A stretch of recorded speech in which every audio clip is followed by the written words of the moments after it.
Pada pertengahan Mei lalu, di Forum Musyawarah Nasional Luar Biasa Munaslup Golkar di Bali, Ketua Umum Partai Golkar Abu Rizal Bakri menyampaikan usulan itu di sela-sela pidatonya di acara tersebut.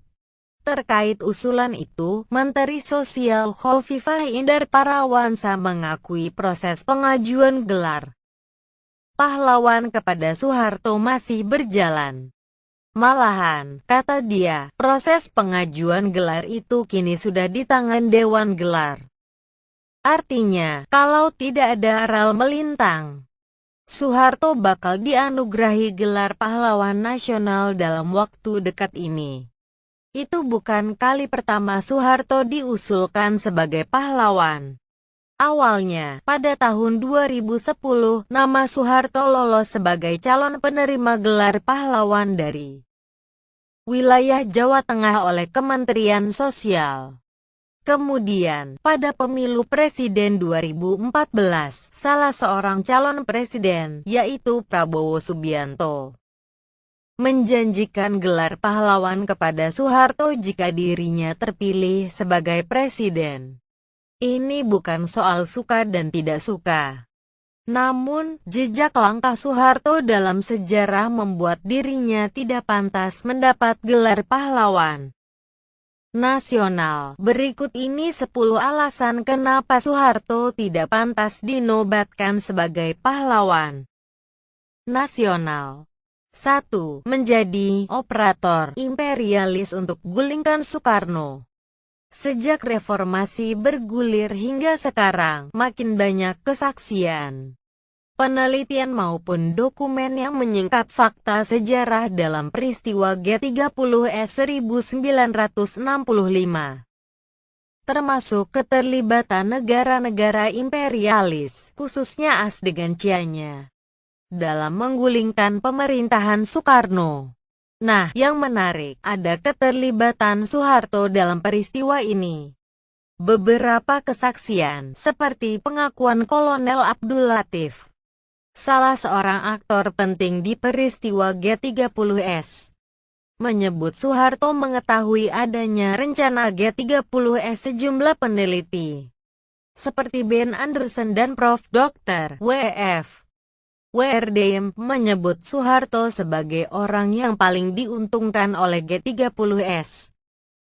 Dari analis para peneliti itu, lalu diperkuat oleh kesaksian sejumlah tokoh, Abdul Latif, Subandrio, Hanafi, Del. Ada 3 kesimpulan penting. Pertama, Soeharto sudah mengetahui rencana G30S. Kedua, beberapa aktor kunci G30S adalah anak buah atau, setidaknya, dikenal sebagai orang dekat Soeharto. Ketiga, G30S dijadikan dalih oleh Soeharto untuk menghabisi PKI dan menggulung kekuasaan Soekarno. Karena itu, benar juga apa yang dikatakan oleh mantan Kepala Staf AURI, Omar Dhani, dalam wawancara dengan Tempo. Menurut saya Cia itu sangat terlibat. Dan Harto adalah tangan yang dipakai. G30S 1965 itu bikinan Harto, kata Omar Dhani. 2. Menghamba pada kapitalisme global. Kita tahu, setelah peristiwa G30S dan Soeharto berhasil merebut kendali kekuasaan dari tangan Soekarno, haluan ekonomi dan politik Indonesia berubah drastis. Segera setelah Soeharto berkuasa, ia merombak tatanan ekonomi Indonesia agar sesuai dengan tuntutan investor asing. Bank Dunia dan IMF juga ikut turun tangan memberi bantuan dana, tenaga ahli, dan lain-lain. Awal tahun 1967, disahkan UU Penanaman Modal Asing (PMA) yang menghamparkan karpet merah bagi masuknya investor asing. Konon, UU tersebut disusun atas masukan pemerintah AS dan para investor. Bahkan, AS mengirimkan konsultan untuk membantu Wijoyo Nitisastro untuk menyusun UU tersebut, Bradley Simpson, 2011. Kemudian, pada bulan November tahun 1967, sebuah konferensi 3 hari berlangsung di Jenewa, Swiss. Konferensi yang disponsori oleh Time Life Corporation merancang pengambil alihan kekayaan Indonesia oleh korporasi asing. Diceritakan, para kapitalis raksasa dunia seperti David Rockefeller, General Motors, Imperial Chemical Industries, Caltex, Goodyear, dan lain-lain, duduk berseberangan meja dengan delegasi Indonesia membicarakan pengkaplingan tanah dan sumber daya alam Indonesia oleh korporasi asing. Dan sebagai sang pemula, pada April tahun 1967, PT Freeport Sulpur mendapat izin menguasai tambang tembaga dan emas di Gunung Tembaga bernama Erzberg di Papua. Inilah perusahaan asing pertama yang paling pertama menjejakkan kakinya di Indonesia setelah Soekarno tumbang. Dan kita tahu, selama 32 tahun berkuasa, kebijakan ekonomi Soeharto sangat pro investor asing. Soeharto berhasil mengembalikan ekonomi Indonesia ke pangkuan kapitalis barat. 3. Pelanggar HAM. Soeharto sanggup berkuasa cukup lama, 32 tahun. Namun, usia panjang kekuasaan rezim Orde Baru itu dibangun di atas penindasan dan pembantaian. Keji jutaan nyawa, malahan, Soeharto membangun kekuasaannya melalui kudeta merangkak terhadap Soekarno dan pembantaian ratusan ribu hingga jutaan orang yang dituduh komunis dan Soekarnois. Komisi untuk Orang Hilang dan Korban Tindak Kekerasan, Kontras, menyebut 10 kasus pelanggaran HAM berat yang melibatkan Soeharto, yaitu penangkapan dan pembuangan massal ke Pulau Buru, 1965 per 1966. Penembakan misterius tahun 1981 sampai tahun 1985, peristiwa Tanjung Priok tahun 1984 sampai 87, peristiwa Talang Sari tahun 1984 sampai 87, pemberlakuan daerah operasi militer di Aceh tahun 1989 sampai tahun 1998. Pemberlakuan daerah operasi militer di Papua tahun 1967 sampai tahun 2003, peristiwa tanggal 27 Juli tahun 1996. Penculikan dan penghilangan paksa para aktivis tahun 1997 sampai tahun 1998, tragedi Trisakti 1998. Dan kerusuhan 13-15 Mei tahun 1998. 4. Memberangus demokrasi. Untuk menjaga kekuasaannya, Soeharto memberangus kehidupan demokrasi. Kebebasan berserikat dan berkumpul ditindas. Di bawah Orde Baru, orang tidak bebas untuk mendirikan serikat atau organisasi. Rakyat juga tidak bebas menyampaikan pendapat dan kritik, media massa dibungkam. 5. Melakukan depolitisasi. Tidak hanya menutup ruang berekspresi dan berpendapat, Orde Baru juga menjauhkan rakyat dari kehidupan politik. Ini ditempuh melalui proyek depolitisasi dan deparpolisasi. Di zaman Orba, rakyat dibatasi partisipasinya dalam kegiatan-kegiatan politik, termasuk menjadi pengurus partai. Kegiatan partai dibatasi hingga daerah tingkat 2, kabupaten, kota. Tak hanya itu, Orba juga melakukan deparpolisasi dengan hanya mengakui 3 partai, TPP, Golkar, dan PDI. 6. Terlibat KKN. Jika Anda mengetikkan Most Corrupt Leader di Google, Maka nama Muhammad Soeharto selalu berada di nomor satu. Sangat memalukan, bukan? Soeharto memang selalu di pucuk teratas daftar pemimpin terkorup di dunia. Dia mengungguli bekas diktator Filipina Ferdinand Marcos dan bekas diktator Zaire Mobutu Sese Seko. Transparency International (TI) mencatat kekayaan Soeharto dari hasil korupsi mencapai 15. Sebagian besar harta hasil korupsi Soeharto terkumpul di yayasan-yayasan yang didirikannya, seperti Yayasan Dana Sejahtera Mandiri, Yayasan Super Semar, Yayasan Dharma Bakti Sosial, Yayasan Dana Abadi Karya Bakti, Yayasan Amal Bakti Muslim Pancasila, Yayasan Dana Gotong Royong Kemanusiaan, dan Yayasan Trikora.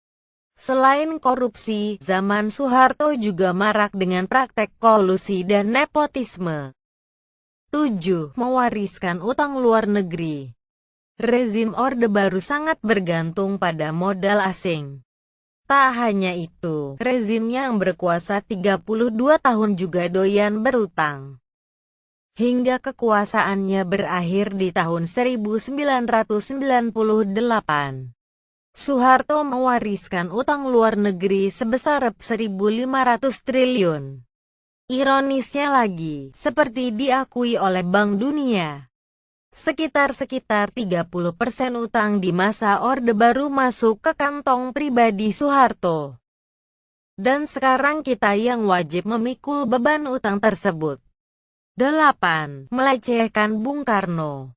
Soeharto bukan hanya mengkudeta Soekarno, tapi, untuk Anda ketahui, Soeharto melakukan banyak kejahatan terhadap proklamator kemerdekaan RI itu. Sejak Maret tahun 1967, Soekarno menjadi tahanan rumah di Istana Bogor. Kemudian dipindahkan ke Wisma Yaso di Jakarta, sekarang Museum Satria Mandala. Bahkan, keluarga dan kerabatnya pun sulit menemui Bung Karno. Untuk membesuk Bung Karno, mereka harus mendapat izin lebih dulu dari otoritas yang berwenang. Tulis sejarawan Bob Herring dalam Soekarno Arsitek Bangsa. Ketika tubuhnya sedang digerogoti penyakit, Soekarno juga tetap dipaksa diinterogasi oleh perwira Kopkamtib, hanya untuk mencari-cari jalan untuk melibatkan Soekarno dalam peristiwa G30S. Dalam kondisi sakit, Soekarno juga tidak mendapat penanganan medis yang layak.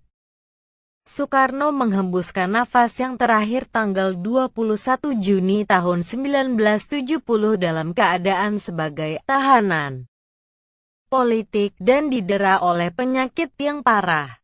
9. Memanipulasi Pancasila. Siapapun tak bisa menyangkal, Pancasila lahir dari pidato Bung Karno tanggal 1 Juni tahun 1945 di hadapan Dokuritsu Zunbityo Sakai, Badan Penyelidik Usaha Persiapan Kemerdekaan, BPUPKI.